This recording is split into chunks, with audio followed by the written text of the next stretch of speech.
En 2010, Philippe Bas rencontrait Laurie sur le tournage du film Un mari de trop. Fou amoureux de la chanteuse, l'acteur avait vécu avec elle une idylle très médiatisée jusqu'en 2012.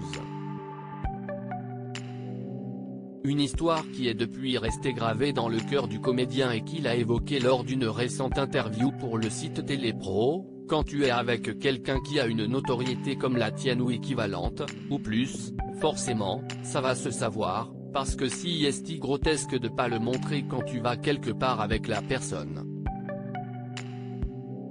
Mais après, si ce n'est pas le cas, si est avec quelqu'un qui est dans d'autres sphères professionnelles, ce n'est pas nécessaire de t'épancher là-dessus parce que ça n'apporte rien à personne. Également questionné sur sa vie amoureuse actuelle, Philippe Bas n'a cependant pas souhaité préciser s'il était en couple ou célibataire, ajoutant simplement n'avoir pas grand-chose à raconter.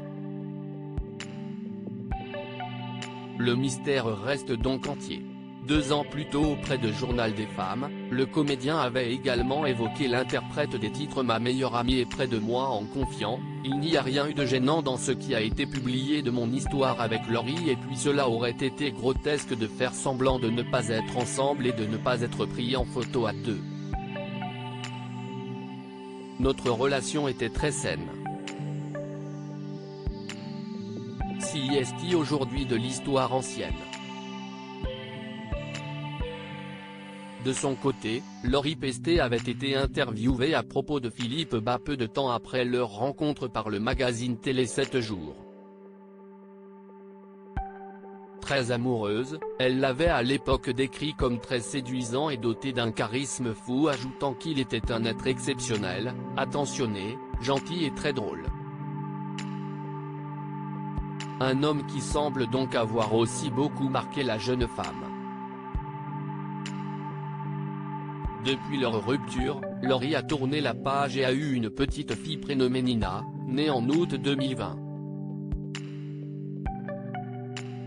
En revanche, la chanteuse n'a jamais souhaité dévoiler l'identité du papa. Un choix que la jeune femme avait expliqué face à Daphné Burki en novembre 2018 sur le plateau de l'émission Je t'aime, etc. Si elle avait révélé que son compagnon était l'une des 3 personnes les plus importantes d'une célèbre maison de disques, elle avait conclu avec beaucoup de sagesse: je vais essayer de garder un jardin secret.